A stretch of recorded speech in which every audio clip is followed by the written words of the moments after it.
Welcome to I'm Not Joking, the podcast where a behavioral scientist examines what it's like to live a humorous life. Glimpse into the lives of the funniest people in entertainment, business, and science as your host, Dr. Peter McGraw, explores their habits, motivations, and secrets to success. Get ready to fire up your brain and your funny bone. Now, here's your host. Welcome to a live taping of I'm Not Joking, the podcast that looks at the lives of funny people. I'm Peter McGraw. Today's guest is Hippie Man. A Boulder, Colorado native, Hippie Man first tried stand-up in 1980 at the Blue Note, the location of the Pearl Street Pub nowadays. Laid off in 2001, he turned to comedy full-time. His festival credits include Sketchfest, Limestone, Bridgetown, and Denver's High Plains Comedy Festival. He was the winner of the Laughing Skull Comedy Festival in 2016 and the Laughlin Laugh Festival in 2015. He's appeared on The Late Late Show with Craig Ferguson, and he joins us today as he retires the name Hippie Man. Welcome, Hippie Man, or rather, John Novosad. Thank you. Thank you, everybody, and thank you, Peter. I'm very happy to be here tonight. Thanks a lot. So we're going to talk about the retiring in a little bit, but before that, I want to ask you, if you weren't working as a comedian, what would you be doing? I would be doing warehouse work because that's what I did. Sounds like such a weird answer, but that's what I did before I did comedy. I worked in warehouses, and just like after high school, I worked for a magazine wholesaler.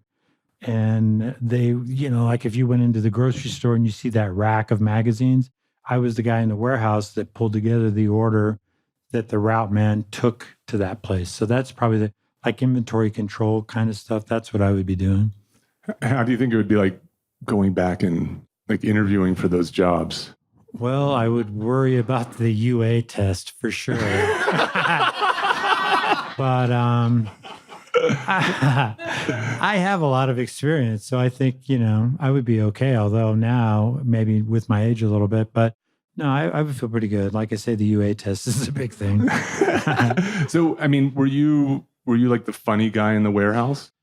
Yeah, I was. But, I was like the funny guy when I felt comfortable around people. Like if I was in a big group, which is weird now because I'm, doing in front of shows, but it's a different thing. But if I was just like in a big group, it took me a while before I felt comfortable enough to start cracking some jokes and stuff like that. So in 1980, you tried stand-up for the first time, but it was 20 years later before you turned this into a profession. Well, I mean, I had a period where I was working the road some in like 86 to the early 90s. But yeah, I went through a divorce around 19. I was doing the road and then I came off in like 1994 or whatever. But that's when I started having trouble with my marriage, is when I came off the road. And, and then I got divorced. And then I worked a day job really hard for about 8 or 10 years. So I had a period where I was doing it. And then I just had a big where I was doing like maybe one show a week for like 8 years. Like a hobby. Yeah, I was totally a hobby comic. And it's funny because people talk smack about hobby comics. And I'm just like, man, if you can't get past a hobby comic, I mean, nothing against hobby comics, but I'm just saying, if you're really a full-time comic and you can't get past a hobby comic, then, maybe I don't know what I'm saying, but you shouldn't be bitching is what I'm saying. I'm just saying you shouldn't be bitching about it because there's room for everybody, So, but I don't understand this. So professionals complain about hobby comics? Sometimes they do, or people who are trying to be professionals and aren't quite there yet complain about hobby comics taking stage time away from them. And that's where I'm like, man, you can get past a hobby comic. If you can't, then, go back and write. Yeah. So speaking of writing, I actually ran into you at a coffee shop, and you had your notebook with you, and you had your phone, and you were listening to a set that you had done the night before, earlier in the week. Right. So is that a typical day for you? Just kind of start early and work on that? I mean, it varies. There's times when I'm really engaged in what I'm doing. And like I just did a festival in Bloomington, Indiana, which was a pretty big festival called Limestone. So I was writing a lot, but I wasn't writing new stuff. I was like reviewing sets. Like when you saw me, I was reviewing a set that I did Actually, it was on a Monday, and I did a set Sunday at the Bohemian Beer Garden, and I was listening to that set and writing notes. But I was getting ready for this festival, so it's like I'm not writing a whole bunch of new material right then, because these festival sets are like 10 minutes. I was there for 3 days. I did 2 nights where I did 10 minutes in 2 different venues, but there's a lot of industry people there. That's not the time that you want to be screwing around. Like, hey, I'm going to trot out this new 3-minute thing on whatever, on water bottles. I'm going with tried and true stuff. So that's what I was working on when you saw me, was trying to get these sets together. All right. So you're doing that. What else? So you're doing 10 minutes, you're working on 10 minutes in the evening. You said, you're down in Denver up to 5-6 nights a week practicing, working on your stuff. What else are you doing all day? Well, that's a good question. And I've asked myself that question a lot. These are the hard-hitting kind of questions we ask, and I'm not joking. I'll tell you what, my eyes straightened out when you asked me that question. But no, I mean, I'm being really brutally honest here. There are times when I am, and I don't mean this like when I say I'm really motivated to write, because I will say this. I mean, I give myself credit, even when I'm down on myself, I go, look what you are doing. I'm on stage. I mean, I go on the road and I'll do like 5 shows over 3 nights or 6 shows over 4 nights. And then I come home and I go, down to Denver or around Boulder or whatever and get on stage like 5 nights a week. And some of those sets are 5-minute sets or 10-minute sets, but I'm out there. And, that's what tells me that it's important to me to keep doing this. And that's why I want to do it, because I'm out there and I'll go do a set for free or a little bit of money or whatever, just to get that set. But the question about writing and stuff is like, there's just periods where I write way more than other times. And the times when I'm not writing, it's easy for me to get down on myself and go, man, but that's when I go, yeah, but you're still doing, there's one part of me that goes, what's the point of getting down on myself? Sometimes you do have to get down on yourself and go, I need to work harder. But, if I'm doing a lot of showcase sets and I'm going to festivals and stuff, and then when I'm home, I'm still on stage 5 or 6 nights a week, I have to stop for a second and go, look what you are doing. That said, what I tell myself is like, work harder, man. If I work 8, I always pick 8%, but if I work 8% harder on the writing, I get 1 new minute every 2 weeks or 1 new minute a week, whatever that turns out to be. And it's just this weird dance that you do. That was a long ass answer. I'm sorry, but. So how many jokes do you think you've written in your life? Oh, man. And how many are good? Well, I've written, I don't know, I'll just pick a number and say I've written 10,000 jokes, and I don't know, 4 of them are good. Ones that I really like, but it's funny because I'm on stage, and here's the thing. It's like, if I'm at an open mic and I'm only doing 5 minutes, I'm going to take some really big risks. Okay. But if I'm headlining a room somewhere, like, I don't know, wherever, Des Moines, Iowa or someplace, and I'm headlining that room, then I'm going to play really close to the vest. And there's a lot of repetition in this business. So I'll be telling a joke, and in my head, it's like that shoes on the bus joke. Let's take off our shoes and do a little boxing. I don't even know if I did that joke, but it doesn't matter but what I'm saying is, like, I'll be telling that joke and I know it's going to get a big laugh, but there's a part of me that's just like, my God, if I tell this joke one more time, I don't mean to downplay it, but you know what I'm saying? There's repetition for sure. Yeah. It's like the band. It's like U2. Yeah. They release a new album and they want to do the new songs, but their fans are going to appreciate. They want to hear the old stuff. Still haven't found what I'm looking for or whatever. Yeah. So yeah. Now, do you have? So you opened. You actually did some stand up prior to this, so the crowd could kind of get a little bit of a feel of your style. How much did you keep that tight, and how much were you trying new stuff? Some of it was like the whole thing about getting a hankering to go to Longmont. I thought that was funny. Yeah, thanks. And I thought of that in the green room. That's what I was writing down. I see, yeah. But I'm also like, hey, take that chance, But there was a part of me too, because again, I don't want to come up here like I did about 8 minutes tonight or 9 minutes. And I don't want to come up and, take a whole bunch of chances, because obviously I want you guys to laugh at me at this part. If you don't laugh when I'm out there telling jokes, then This you're is like, going to be pretty what the bleak hell? right Yeah, now. what Yeah, the hell do that's I true. want to hear from this guy for? Let's hear about your warehouse career. You know? So do you have a joke that you really like, but the audience doesn't so much?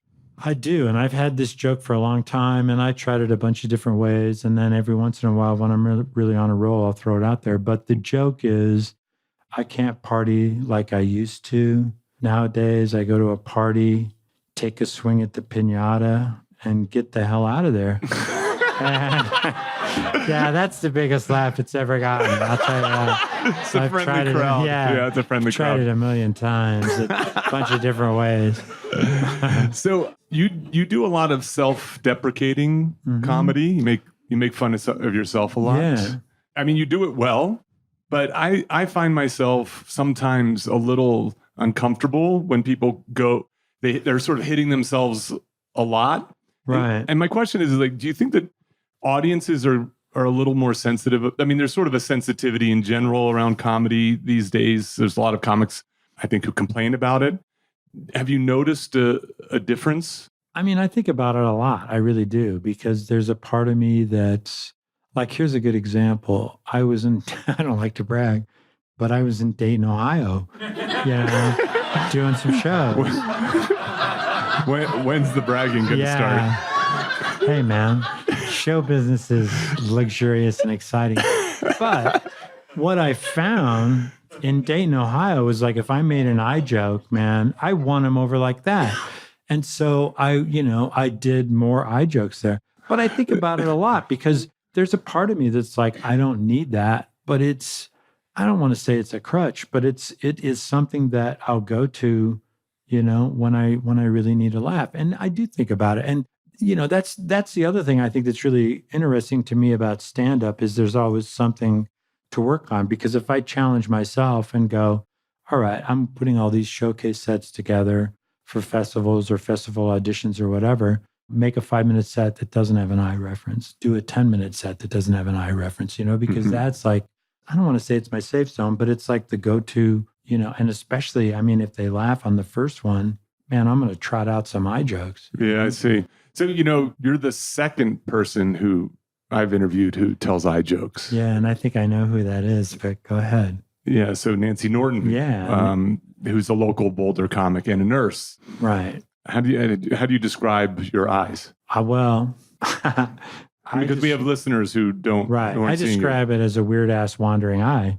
That's how I describe it. I mean, I've got an eye that goes way off to the right, which is weird because I can still see out of this eye, but I mean, it is way off to the right, but I'm like left eye dominant. I'm not good with depth perception, but I think it's hysterical that there's another comic in town. In Boulder with a wandering eye. And so then it's competition. It's competition, but I'm also like, what the fuck is going on in Boulder that's causing people's eyes to wander? Because I'm guessing there's non-comics with wandering eyes. I don't know. I'm starting a Facebook group, so if you /wandering eye, So the other thing I noticed, I mean, and this is something you, I think, do rather well, although it's not limited to you as a comic, which is when you try something out, doesn't work so well, you often have a comeback, right? A tag, something that does get a laugh, that acknowledges the challenge. So tonight it was the left side of the room found you funnier than the right side of the room. Well, I do. And we call them savor lines, and I do have a lot of them. And I guess, and I will say this too, because it's like my moth to a flame. You know what I mean? Like I have some good savor lines to acknowledge when a joke doesn't work the way that I expect, the audience response to be. But I can also, and I'm hard on myself as a comic. I mean, not just when I'm on stage, but like when I'm listening to tape and reviewing, I would much rather be hard on myself than someone who doesn't really hear what the hell's going on. But what I'm saying is that sometimes I'll go into those savor lines too early, and I can convince a crowd that you're not funny. Yeah, that they're like, well, if this guy doesn't think we're laughing enough at him, then why the hell should we be laughing? That's interesting. So I like this idea of of you creating a constraint on your writing, or even a constraint in terms of I'm going to hold off on saver lines. Right. There's research on the value of constraints in creativity, that they actually make people work harder, to think more divergently. So oftentimes when the constraint's sort of well placed, it stops the thing that is sort of most obvious. In that way, do you create any other sort of constraints on either on your writing or your performing? Yeah, I do. I mean, I really try. The thing that I've found is when I'm doing new material, I will use profanity, much more, because I'm not sure of the material. So I really challenge myself to watch my language and to try to keep from using the F word. That's the most, and that's what the value is of watching tape or listening to tape is because I hear bad habits, and that's where I'll really put constraints on myself. I hate to put it in negative terms, but I'll say to myself, an example is I did a 7-minute set like I did tonight, or 8-minute set, and I thought it was a great set and I was going to use it to submit someplace. And I said, like 15 times. And I didn't know that I said that. So then I hate to put it like into a negative, but I will say to myself, don't say, Yeah, I know. I have one of those. I say right. And so it's me trying to, I think it's me trying to sort of assuage or comfort myself. And, when I notice myself doing it, I actually have an ex-girlfriend who liked it, because she would be talking. I'd say, right. And, it was a thing. And she said, occasionally I gotta, that's right. She was always very excited about the that's right. That ranked higher. But when I'm lecturing and so on, it's really hard to watch tape of yourself, but so valuable. Yeah, it's really valuable. And I have gotten to the point where I'm used to watching myself. And I mean, and listening, audio tape is maybe not just as valuable, but almost. And I try to tape everything, but I sure as hell don't listen to everything. I think if I listened to everything, I would be on I'd be on top of a tower right now. Oh, jeez. But the thing, it really is a clerical thing. I mean, like, I'll write notes in my book and say, listen to the June 16th set at the Dairy Center, the part about taking off the shoes, and go find that spot. And that's how I get a lot of callbacks and tags. I see. I hate to break it to you, John, but you didn't tell that joke in the 8 minute I didn't. set. Well, it doesn't matter. But you guys want to hear the joke? Okay. All right. So I didn't tell the joke. So there's weird people on the bus, and this guy stands up on a rolling bus at like 2 a.m. and says to me, "Do you have $1?" I didn't tell this joke. Wait, did he tell about the shoes? Okay. So anyway, so I said, "I don't have $1." And he goes, "Hey, why don't we take our shoes off and do a little boxing?" And I'm like, "Well, that is a weird request, but all right. I'm on this bus for another 40 minutes. Let's box. I think we can get in 3 rounds if we hurry." So as he was taking his shoes off, I beat the hell out of him. Wow, I thought I told that joke. Yeah. So I want to ask one more question about jokes, and then we'll move on to some other topics. So you went light on the weed jokes with your set tonight. One thing that I've noticed, especially being a resident of Boulder and going to the beer garden on Sunday nights, you get a lot of traveling comics telling a lot of jokes about marijuana. Kind of, do you feel like they're sort of moving in on your territory? What's your feeling about that topic now that it's legal? I mean, I don't feel like they're moving in on my territory. I guess what it comes down to is I just remember years ago, I mean, I used to have a bunch of weed jokes, and I got a really good piece of advice. There was this guy named George McKelvey who had a comedy club on Hamden in Denver, and he was literally one of the, founding fathers of comedy in Denver, and he passed away 10 years ago, but he always gave great advice. And he told me, he goes, "Man, you have enough weed jokes." And he didn't tell me to quit writing them, but what he told me was, when you write one that you really keep writing them, but when you write one that you really want, take one out.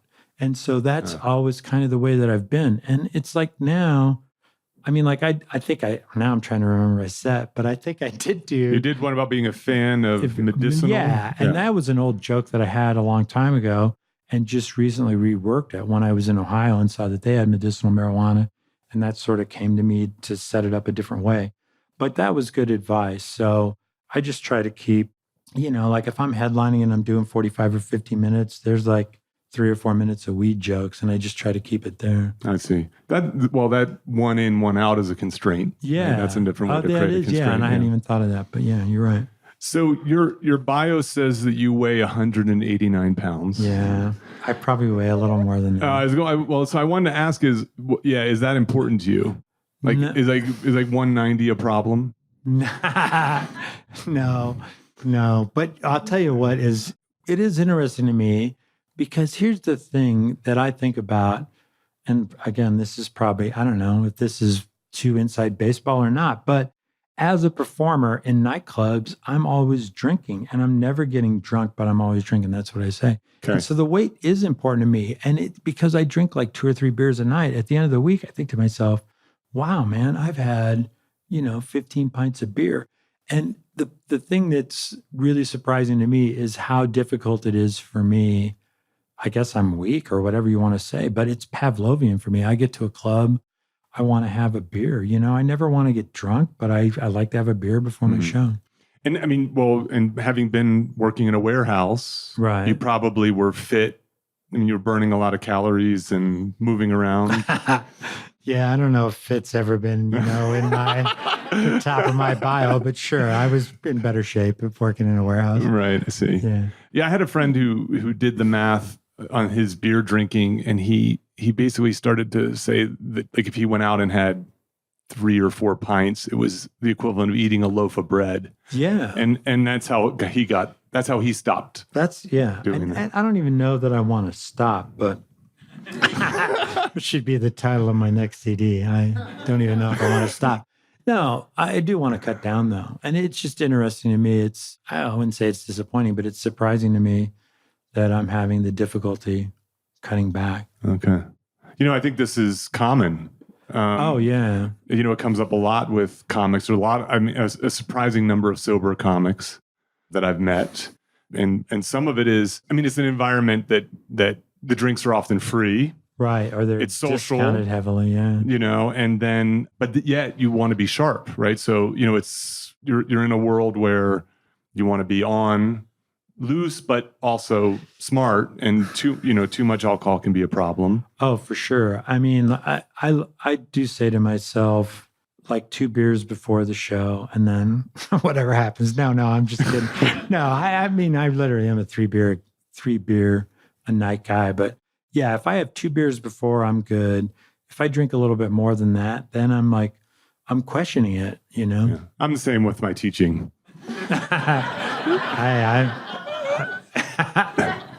I'm just, in case my dean's listening, I'm kidding about that. So I actually asked some people on Facebook what questions should they ask, and Janae Burris, who was my third guest, asked who inspired you to try comedy.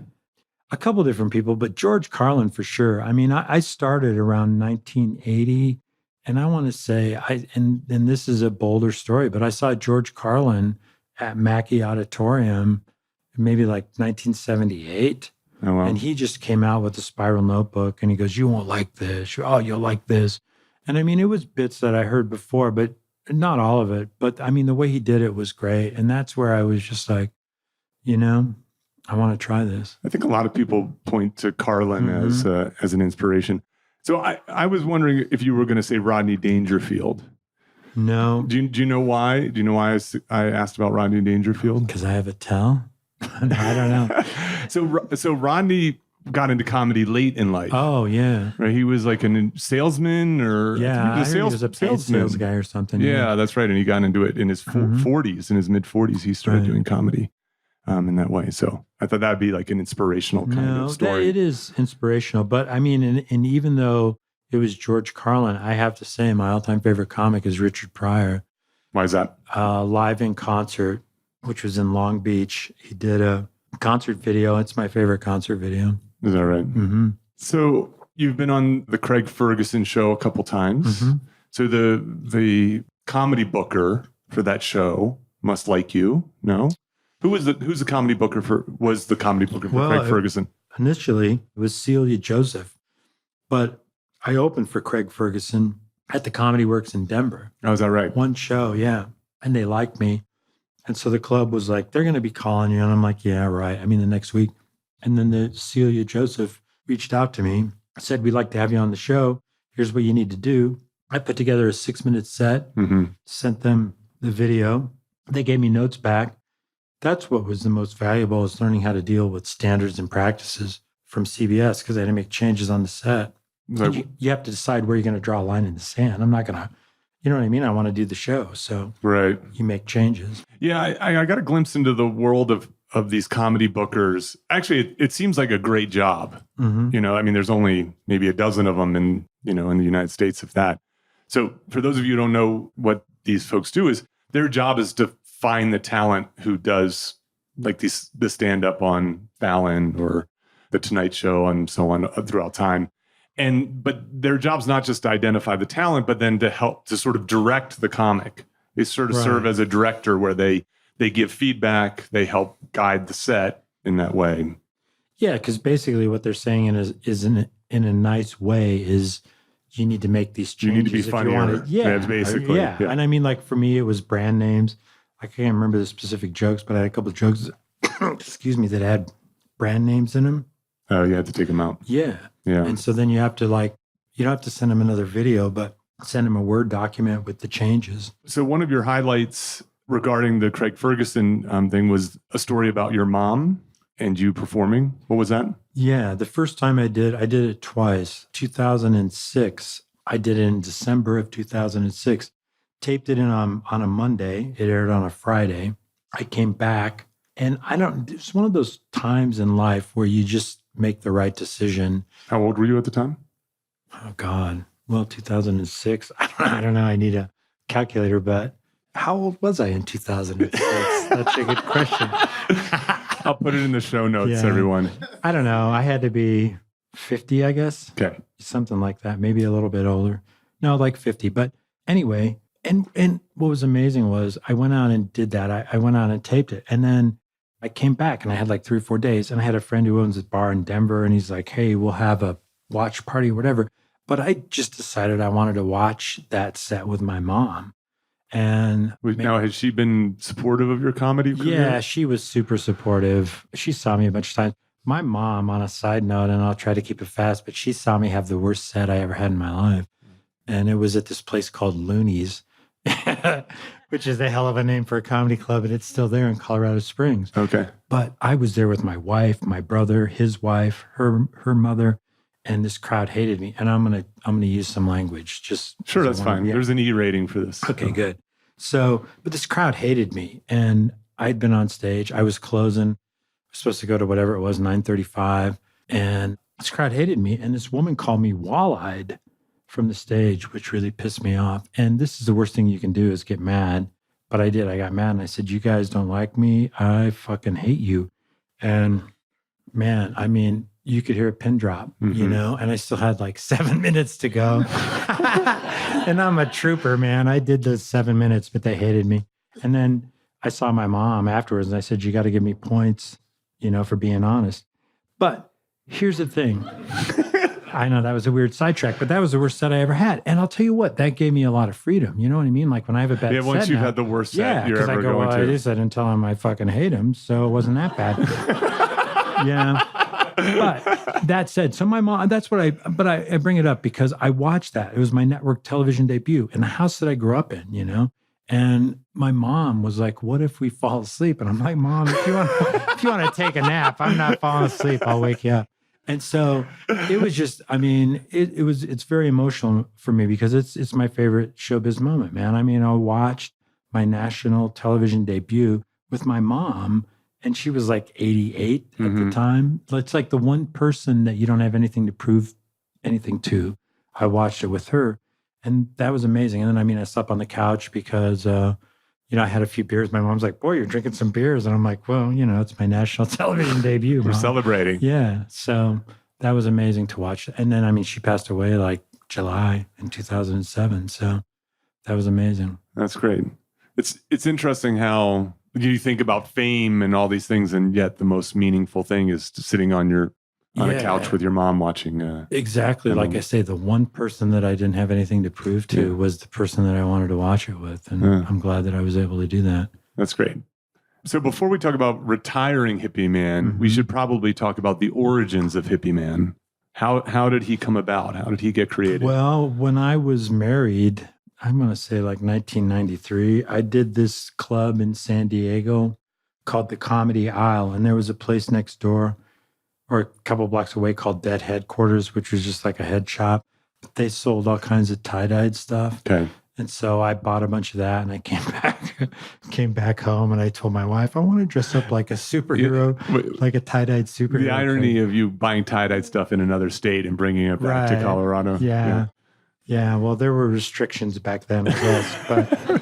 But yeah, and I told her I want to dress up as a tie-dyed superhero and have tearaway clothes and, do that as a big closer. And she was like, you'll never do it, which inspired me. I mean, I'm not trying to talk smack about her, but it did inspire me to do it. And so I found a seamstress, got Velcro tearaway stripper pants and, and then my closer was, I had a cape. I had somebody make me a cape and I had it stashed away in a sock. And so then I would turn into Hippie Man at the end and tear away the clothes, wear the superhero tie-dyed outfit, lay down on the stool, pretend like I was flying. And how was that received? It was good. I mean, it was fine. It was a big closer and I had music and I did it for years. I mean, I did it forever. And then that evolved into, I had this thing called Hippie Man's Plan for America. That was just like a joke solution to the problems of the world. And I had index cards with topics on it. Like a joke was, the economy's still really tough. I've been a comic forever, but I have a paper route now. Once a week, I deliver zigzags to all my friends. So, just a bunch of jokes like that. And then I turned into Hippie Man at the end. Okay. So you started out as John, then you became Hippie Man. Right. And so I'm really fascinated by this decision because, I mean, as a marketing professor, I'm like urging companies to build brands. Brands, they're beneficial. They cut through the clutter. They're memorable. They're differentiated. They're emotional. And you have that with Hippie Man. Like, that stands out. There's lots of white male comics with normal names, especially John. And so part of me finds that puzzling. Now, on the other hand, I also believe that people should live the life they want to live. That this is not all business. And I'm cautious about over applying that advice to people in that, because being Hippie Man could be a burden. It can be tiresome. Why? What's going on? I'm tired of Hippie Man. I'll tell you. He's Tell me killing your me. thought process. No, I'll tell you what my thought process is. And then I'll tell you also that I still would be Hippie Man in certain circumstances, but I'll tell you my thought process. Okay. I'm no longer doing the big closer with the tie-dyed thing, tearing away the pants and the shirt and turning into Hippie Man.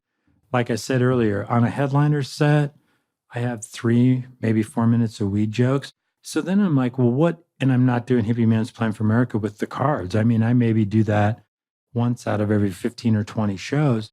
So then it comes down to, why am I calling myself Hippie Man?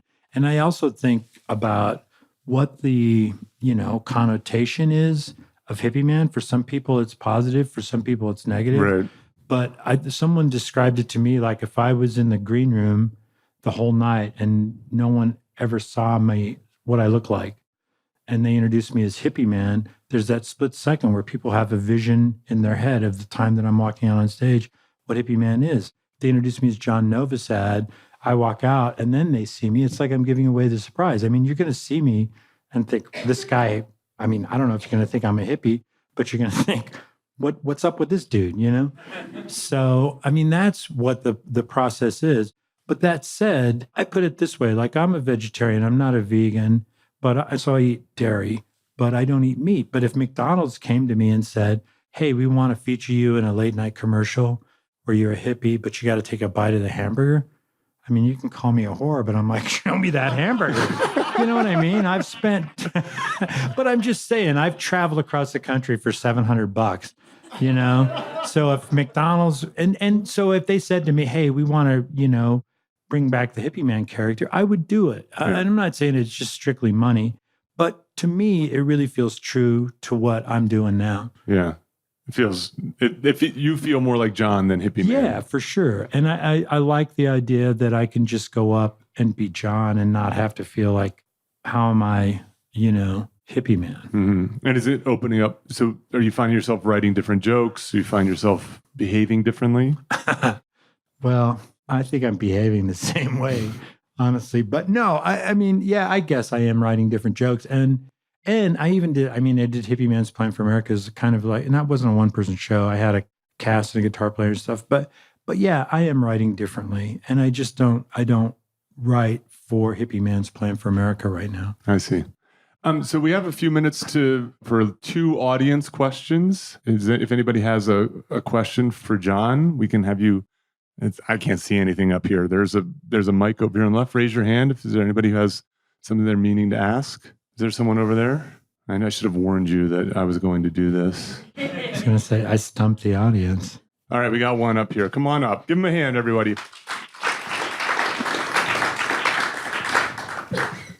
So do you have any tips or ideas for, I bet a lot of people listening to this are thinking, I would love to try that. I would love to get up and do that. Do you have any idea on how somebody who is thinking that, like you thought after that George Carlin show, any ideas on how they might get started? Yeah. Geographically, it depends on where you are. If you're in a town where there's some opportunities, open mics and that kind of stuff, then that makes it way easier. If you're not, then you have to maybe go to a music open mic and see if you can get on there. But assuming you can get on stage somewhere, there's just a couple of things that I think are really important. Like I say, it's really clerical. Tape your set.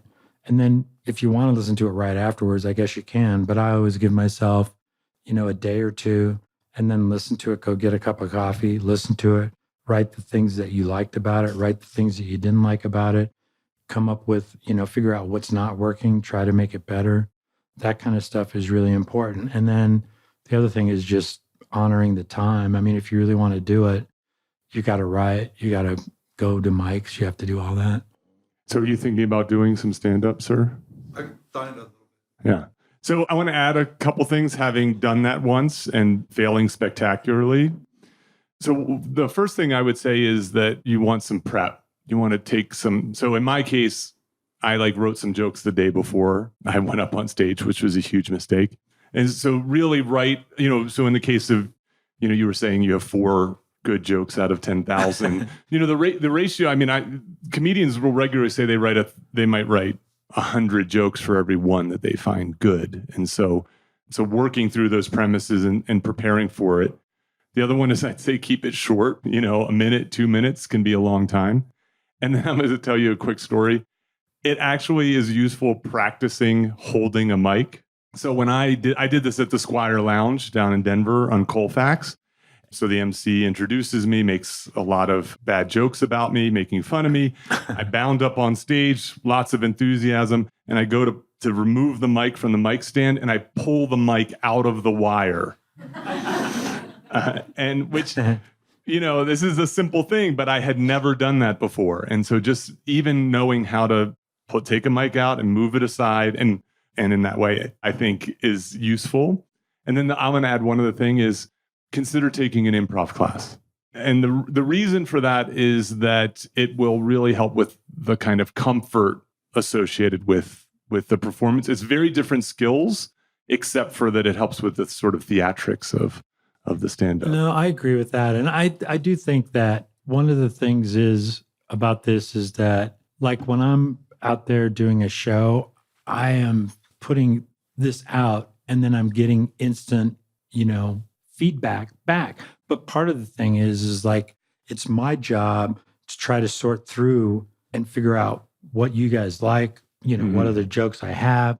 It's a really interesting process. And improv helps with that because it helps you think on your feet. Yeah.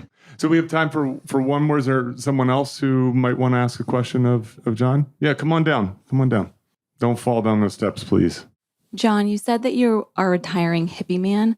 And your stand-up now as John still revolves a lot around you and kind of physical features in your presentation.